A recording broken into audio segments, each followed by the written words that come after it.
Hello, my friend. Welcome back. Or maybe this is your first time here. Either way, I'm really glad you're listening. This is English with Thomas. I'm Thomas. And today, I want to talk about something many people quietly carry with them to work every single day. Even if they never say it out loud, I want to be more confident at work. Not louder. Not more aggressive. Not pretending to be someone else. Just more confident, more steady when I speak. More relaxed when I share an idea. More comfortable being myself in English at work. If that sentence feels familiar, you're not alone. And if you're listening right now after a long day, or before one, or maybe during a quiet moment, I want you to know something first. You don't lack confidence. You are learning how to access it. Let's begin there. I remember one of my first real office jobs. Not my first job ever, but the first one where I felt the weight of professional English. Meetings, emails, small talk in the hallway.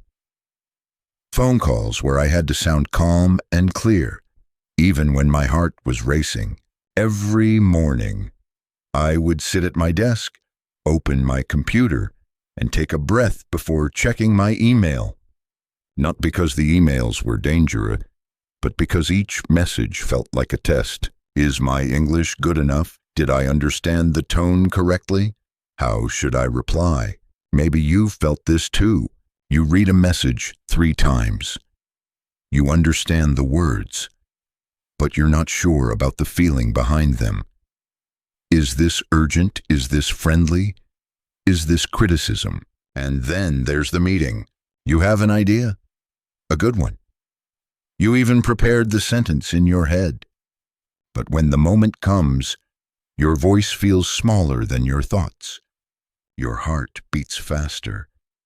Your English suddenly feels far away.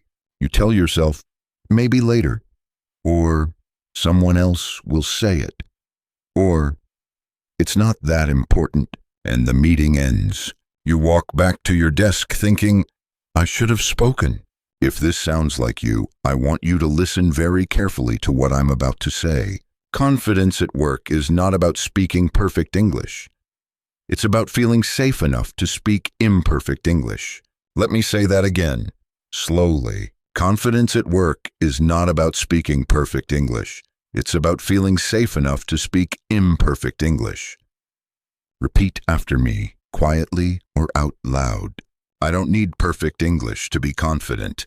Try it again. I don't need perfect English to be confident. Good. Now, let me tell you a small story. A few years ago, I was invited to join a meeting with people from different countries, different accents, different levels of English. One woman spoke very slowly. She paused often. Her grammar wasn't perfect, but when she spoke, everyone listened. Not because her English was perfect, but because she spoke with clarity and calm. She didn't rush. She didn't apologize for her English. She didn't fill the space with nervous words. She simply said what she meant. After the meeting, I realized something important. Confidence is not speed. Confidence is not complexity. Confidence is presence. When you are present, people feel it. At work, confidence often begins with very small moments. The way you greet someone in the morning. The way you say, let me think about that. The way you ask for clarification instead of pretending you understand. Let's talk about that last one. Pretending to understand is exhausting. I've done it. Maybe you have too. Someone explains a task. They speak quickly. They use words you don't fully catch. You nod. You smile. You say, yes, okay. But inside, you're thinking, I'm not sure what to do. Later, you make a mistake, or you have to ask again, and that feels even worse. Real confidence sounds like this. Sorry. Could you explain that again? Just to be clear, you'd like me to... Let me check if I understood correctly. Repeat after me. Just to be clear. Say it slowly. Just to be clear. This phrase is powerful. It doesn't make you sound weak. It makes you sound professional. Now try this one. Let me check if I understood correctly. Again, let me check if I understood correctly. These phrases create space. They give you time. They protect you from misunderstanding. They show that you care about doing your job well. That is confidence. I want you to imagine a normal day at work. You arrive. You greet your colleagues. Instead of rushing, you take a breath. You say, "Good morning," or "Morning, how's it going?" Simple, natural. You don't need a long conversation, just a human moment. Confidence grows in these small interactions. Now, let's move into another scene. Picture yourself in a meeting. You don't need to speak all the time. Confidence is not about dominating the conversation. But when you do speak, you keep it simple. Instead of trying to sound smart, you try to sound clear. You say things like, "I think this could work. In my experience, this helps. I'd like to add one small point." Repeat after me. I'd like to add one small point. Again, I'd like to add one small point. Notice how gentle that sounds. You're not interrupting. You're not pushing. You're entering the conversation with respect. Now let's talk about something very real. Many people think confidence comes first, and then speaking comes later. But in reality, speaking comes first. Confidence follows action. You don't wake up confident. You practice confidence, and you practice it with language, even simple language. Let me share a personal thought. Sometimes I still feel nervous before speaking in certain situations, before presentations, before important conversations. Confidence doesn't mean fear disappears. It means fear doesn't control you. You can feel nervous and still speak. You can feel unsure and still share your idea. You can feel imperfect and still belong in the room. That's something I want you to remember. You belong in the room. Say it with me. I belong in the room. Again, I belong in the room. Good. Now, let's talk about emails. Emails are tricky. You can't hear tone. You can't see faces. And when English isn't your first language, emails can feel dangerous. You read and reread. You worry about sounding rude, or too soft, or unprofessional. Here's a quiet truth. Most professional emails don't need to be impressive. They need to be clear. Clear emails create confidence. Simple sentences, polite phrases, direct structure. For example, "Thank you for your message. I'll look into this and get back to you. Please let me know if you have any questions." Repeat after me. "I'll look into this and get back to you." Again, "I'll look into this and get back to you." This sentence is calm. It buys you time. It shows responsibility. Confidence often sounds like calm responsibility. Now, I want to slow down with you for a moment. Take a breath. Think about your workplace, not the ideal version, the real one. Think about one situation where you often feel less confident. Maybe meetings, maybe phone calls, maybe casual conversations. Now ask yourself gently, not with judgment, what do I usually say to myself in that moment? Maybe it's something like, "My English isn't good enough. I'll make a mistake. They'll think I'm not smart." I want you to notice those thoughts. And then I want you to try a new one. I am learning. I am allowed to learn. I don't need to be perfect to be professional. Repeat one of these. I am allowed to learn. Again, I am allowed to learn. That sentence is not just English practice. It's life practice. At work, we often confuse confidence with certainty. But confidence is not knowing everything. Confidence is being okay with not knowing everything. It's okay to ask. It's okay to pause. It's okay to say, "Let me get back to you." Let's practice that. Let me get back to you. Again, let me get back to you. That sentence protects your energy. It gives you space. Now, I want to return to something important. Your accent. Your accent is not a problem. It is a story. It tells people where you've been, what you've learned, how many times you've tried. Confidence does not mean hiding your accent. It means letting your voice be heard through it. You don't need to sound like a native speaker to sound confident. You need to sound like yourself clearly. When you slow down, when you choose simple words, when you breathe, your confidence grows naturally. I've met many people with perfect grammar and no confidence, and many people with imperfect English and strong presence. Presence comes from believing you deserve to speak. You do. Let me say that again. You deserve to speak. Now, imagine the end of your workday. You're packing your bag. You think about one small moment where you spoke up, or asked a question, or wrote an email without overthinking. That matters. Confidence grows quietly. It doesn't announce itself. It builds. Day by day, sentence by sentence. English is not just a tool for work. It's a bridge between your thoughts and the world. And every time you cross it even shakily, you become stronger. I want to leave you with this thought. At work, you are not just performing tasks. You are communicating who you are. Your ideas, your care, your effort. English is simply the vehicle. So be kind to yourself as you learn. Speak slowly. Choose clarity over complexity. Trust that your voice matters. And remember, you are not behind. You are on your path. This is English with Thomas. I'm Thomas. Keep speaking, keep growing, and keep trusting yourself. And before you turn this off, before you move on to the next task or the next noise in your day, I want to stay with you a little longer. Because confidence at work is not something we finish talking about in one moment. It's something we return to, again and again, in different forms. Let me take you into another quiet scene. It's late afternoon. The office is a little quieter now. Some people have already left.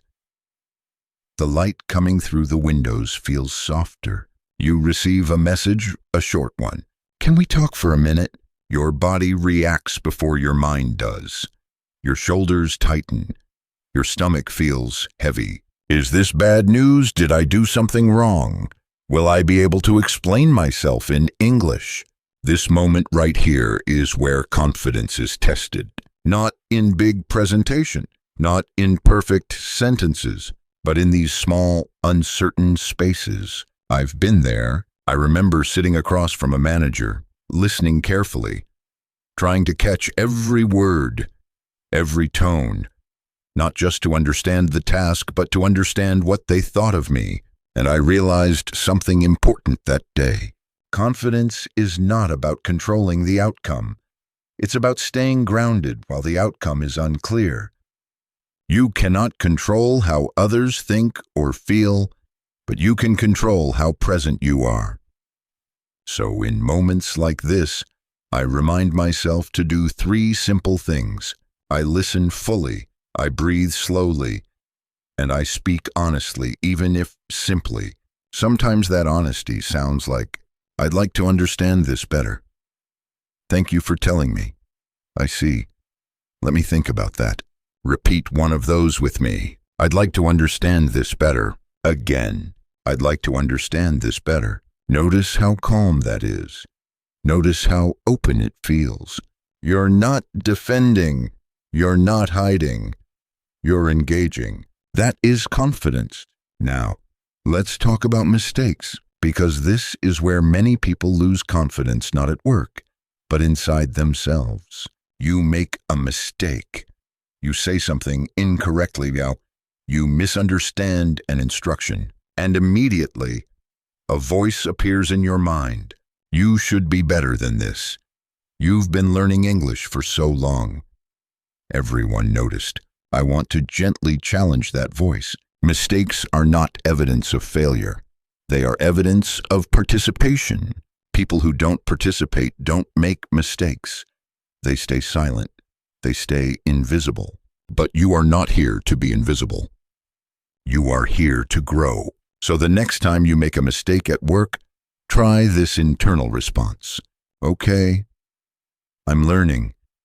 I can fix this. This does not define me. Say one of these quietly. I'm learning. Again, I'm learning. That sentence creates space. It softens the moment. It keeps you moving forward. Now, I want to talk about something subtle, but powerful. Your posture, your pace, your pauses. Confidence is not only in words, it's in how you use silence. You don't need to fill every gap. You don't need to rush to prove yourself. Pausing before you speak shows thoughtfulness. Speaking slowly shows control. When you slow down, your English becomes clearer. And when your English becomes clearer, your confidence follows. Try this the next time you speak at work. Take a breath. Start with one clear sentence. Not 3 ideas, not a long explanation, just one. For example, I have one suggestion. I see one possible issue. I agree. And I'd like to add something. Repeat one. I have one suggestion. Again, I have one suggestion. This is simple. And simplicity is powerful. Let me share something personal with you. Even now, after years of teaching and speaking English, I still prepare simple sentences before important conversations, not because I'm weak, but because I respect clarity. Preparation is not insecurity. Preparation is self-respect. So if you prepare phrases before meetings, that's not something to be ashamed of. It's something to be proud of. You are showing up with intention. Now imagine this. A few months from now, you're still working in the same place, same job, same environment. But something feels different. You're not suddenly fearless. You're not suddenly fluent in every situation. But you notice small changes. You speak a little earlier in meetings. You ask questions without apologizing so much. You write emails faster, with less doubt. That is growth. Confidence rarely arrives as a dramatic moment. It arrives quietly, through repetition, through choosing to speak again even after a hard day. I want to gently guide you through a short reflection. Think about the version of you at work 6 months ago, or 1 year ago. Think about how much you've already learned, how many situations you've survived, how many conversations you've had, even difficult ones. You are not starting from zero. You are building on experience. Say this with me. I am building on experience. Again, I am building on experience. Good. Now, let's talk about comparison. This is a quiet confidence killer. You compare your English to others, your speed, your vocabulary, your accent, but you don't see their internal struggle, their preparation, their doubts. Confidence grows when you compare yourself only to who you were before. Ask yourself, am I clearer than before? Am I braver than before? Am I more willing to speak than before? Even small progress counts, especially small progress. At work, confidence also comes from contribution. You don't need to be the most talkative person. You just need to be useful. You listen. You notice. You support. Sometimes confidence sounds like, I can help with that. I'll take care of this. I can follow up. Repeat one. I can help with that. Again, I can help with that. This language shifts how people see you and how you see yourself. Now, I want to return to you, to your life, your mornings, your commute, your desk. English is not separate from who you are. It is part of how you move through the world. When you practice English, you are not just learning words. You are practicing courage, presence, self-trust. Every sentence you speak at work is a small act of confidence, even the quiet ones, even the imperfect ones. So tonight, or tomorrow morning, or whenever you listen to this again, I want you to remember, you don't need to change who you are to be confident. You need to allow who you are to speak. Slowly, clearly, honestly. And if some days feel harder than others, that's okay. Confidence is not a straight line. It's a rhythm. Some days you speak more. Some days you listen more. Both are part of growth. Thank you for spending this time with me, for listening, for reflecting, for staying. And as we come closer to the end of our time together today, I want to slow everything down one last time, not to teach you something new, but to help you settle into what you already know, even if you don't always feel it. Confidence at work is not something you switch on in the morning and switch off at night. It's something that moves with you. Some days it walks beside you. Some days it stays a few steps behind, and that's normal. There will be days when your English flows easily. You find the right words. You feel steady. You leave work thinking, that went well. And there will be other days, quieter days, when your sentences feel heavy, when you hesitate more, when you go home replaying conversations in your mind. Those days are not failures. They are part of the process. I want you to remember this. Confidence is not measured by how strong you feel on your best day. It is measured by how gently you treat yourself on your hardest one. When a conversation doesn't go the way you hoped, you can still say to yourself, I showed up. I tried. I learned something. That is growth. Let me leave you with one final image. Imagine yourself at work tomorrow. Nothing dramatic happens. It's an ordinary day. But in one small moment, you pause instead of rushing. You breathe instead of apologizing. You speak one clear sentence instead of staying silent. That moment matters, not because it changes everything around you, but because it changes something inside you. Over time, those moments collect. They become familiarity. They become ease. They become confidence, not loud confidence, not perfect confidence, quiet confidence, the kind that lets you sit at your desk and feel grounded, the kind that lets you speak without fighting yourself, the kind that reminds you that you belong not because your English is perfect, but because you are present. You are not behind. You are not alone. And you are not expected to be someone else. You are learning. You are becoming. And that is enough.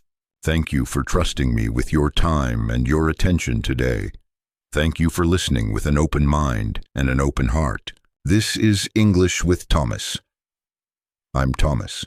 Keep speaking, keep growing, and keep trusting yourself.